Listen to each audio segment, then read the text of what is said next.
Now, where do you want me looking throughout this? Cameras, Mitch? I'd say probably Mitch. Okay. Yeah, look at Mitch real quick. Yeah, let's do, I think look at Mitch for that. Okay.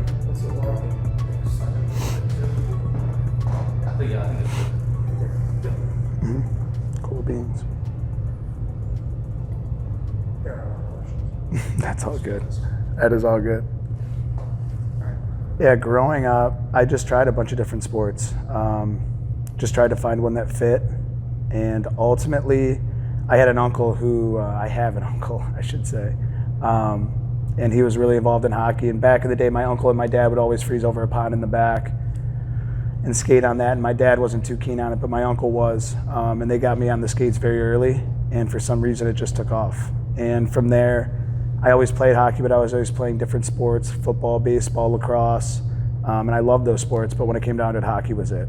Everybody says, like, oh, I have dreams of playing in the NHL. Well, like, did I actually believe I was going to play in the NHL? Like, no. And did I actually believe I was going to play professional hockey? I didn't know. I didn't know the path. I didn't know that there were all these other professional leagues. But growing up, going to the USHL, the dream was to get the Division I scholarship. I think it was a step-by-step dream for me, the way I took it. I got my Division I scholarship. Once I got there, I didn't know what life had in store for me from there. I knew that I was there to get my degree. I knew I was there to take advantage of college and the opportunity I had there.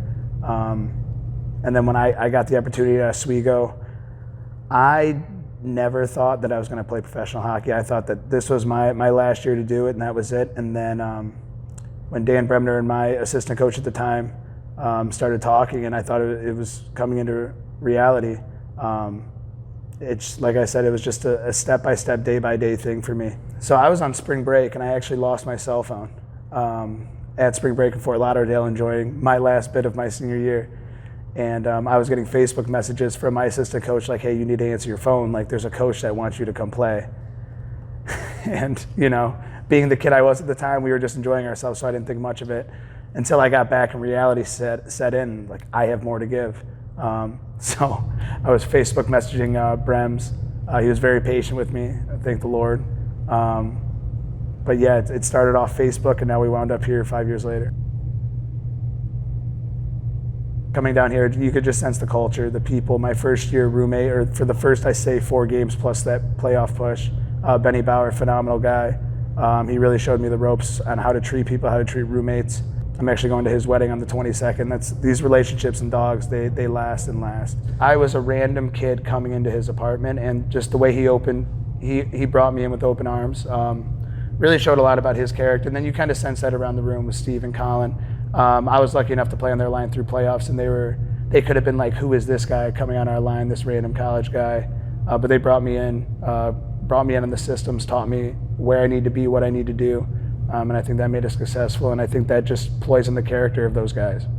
And you transition to that next year, and you get the Travis Armstrongs, the Brand Sherwoods, the Jeff Jones. I mean, it's a crazy step to see how Dawgs culture has progressed, but how it has stayed the same. I mean, it's been the same guys pushing, teaching people how to be pros, and I think that's what made this organization so special. Yeah, we want to be hard-nosed, but we want to be an open group. We don't want to shoot people away. We don't want to be cliquey.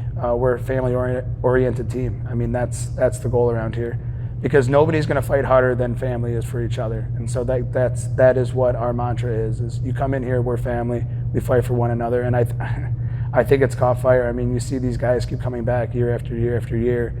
And the tears that were shed at the end of that season saying they can't wait to get back. I mean, that's what it's all about. Yeah, I think I was kind of with everybody, or I would say with a lot of people, on not knowing what was going on at the time. I was just, like I said earlier, day by day, not knowing if businesses were going to open up, if streets were going to open up, if you were allowed to leave your house or not. So at that time, hockey was in so far in the back of my head. That year, I got engaged to my fiance. There was a lot of things happening in my life at that time. And yeah, I just didn't think that hockey, if it wasn't going to be in Roanoke, it wasn't worth coming back to play hockey, just because this is the place that, yeah, I was only here for a year and some change, but it just felt like home and it felt right to be here. So once I heard Roanoke was going dormant, like I said, hockey went to the back of my head and other things happened in my life. I wouldn't trade any of those things for the world. dare I say it, COVID. But yeah, I wouldn't trade any of those things for the world. And I'm glad I did take that year off because it gave me a perspective on what's important. Hockey, I think my game has changed massively from that year before COVID to where it is now. It gave me a different perspective on hockey, just on characteristics needed in the locker room, leadership qualities, that type of stuff. So I think it was beneficial. But no, yeah, it didn't really cross my mind much on playing hockey that year. I just think that was such an up and down year. I think because of us playing such a physical brand of hockey and having so many guys in that locker room that could just bang, we would get ourselves into trouble during the regular season with penalties. I think our numbers spoke for themselves on that one. But we always knew we weren't an 8 seed, and especially when we got our guys back towards the end of that year, we knew that we were a group not to be messed with. And I think that showed all the way throughout, coming back down 1-0 against Knoxville in that series, and then sweeping Huntsville that next. Yeah, that was a special group. That was a tough group. Yeah, in our mind, we were more like a 2-3 seed than an 8 seed, but I'm glad we ended up where we were. I mean, I think we were counted out every game going into playoffs, no matter what it was. I think we beat Knoxville 5-1 at home, going back to Knoxville, and everyone had us down and out in that game. And that was fine. We liked it that way because I think that's something we thrived off of. But yeah, it was just a lot of characters in that room, a lot of integrity, a lot of leadership, a lot of games. It was just a fun group to be a part of. You were never sulking in that room. You were always laughing, and I think that was the best culture to be around. And I think that's something that's carried on from that year to where we're at now. Is every year that's something we try to bring into that room. It gives you an image of Peoria celebrating on our ice in front of us after a heartbreaking double OT loss. That unfinished business mantra just gives you the feeling of how bad that felt. You know, that hurt to lose on our home ice in front of all of our fans. So yeah, it just brought a little bit of anger, a little bit of fire, a little bit of motivation that we needed for sure. Yeah, I would love to say that it was because of all my off-season training and all my skills development that I did, but no, I mean, it just came down to having confidence in yourself. The game starts to slow down a little bit after your 120th game, 100th game.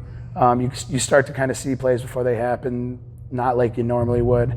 But honestly, what it came down to is one was my teammates. My teammates were phenomenal that year.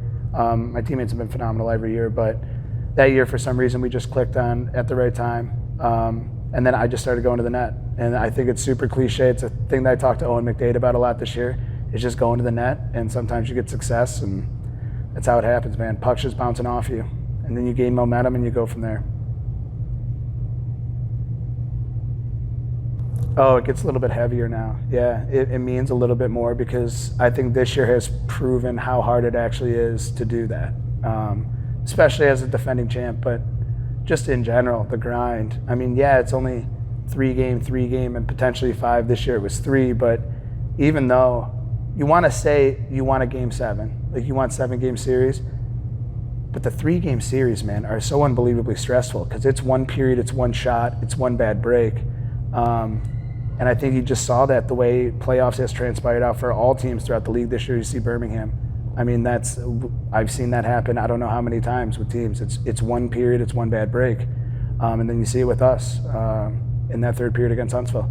It just happens. But yeah, it gives you, it's obviously a huge sense of accomplishment, but it just brings it back into perspective how hard it is to win a championship.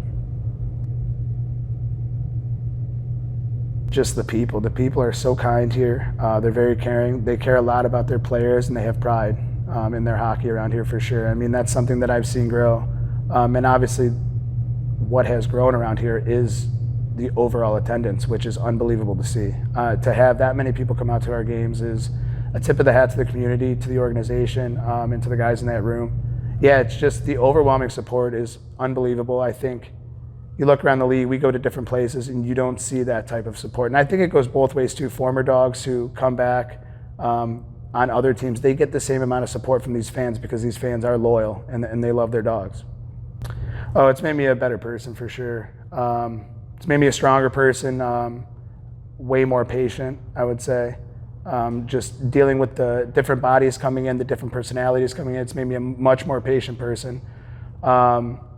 And overall, it's just made me a very, very, very grateful and humble person now, being here and just seeing the impact that you can create on what we do out there and the impact that we create amongst the community. it makes you feel very small because we're living in such a big world, but it makes you feel very important at the same time. And that's something that I'll never be able to give back. It's a feeling that I don't know if I'll ever feel again. I mean, I hope I do, right? But at the end of the day, these last 4.5 years are something that I'll never ever forget. And whether that's the last time I'm there or not, that's something that I want people to all in Roanoke to know forever, that everything that I had was left out there in that last game. Yeah, from the bottom of my heart, thank you guys for everything you've all done for me. You truly don't, I don't think anyone will understand how important these last couple of years have been for me. It's something that I dreamed of, and I'm happy to have done it here. It's a very special place, and I'll never forget it.